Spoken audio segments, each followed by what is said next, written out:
ทางใดมิจิลีแม่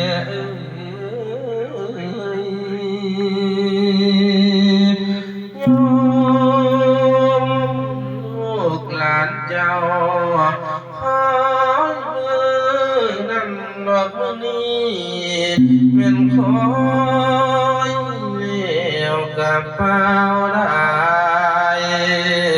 เห็นแต่หน้าน้องอายจากว่าแม่อยู่ทางใดเนาะข้ามเลี้ยงมา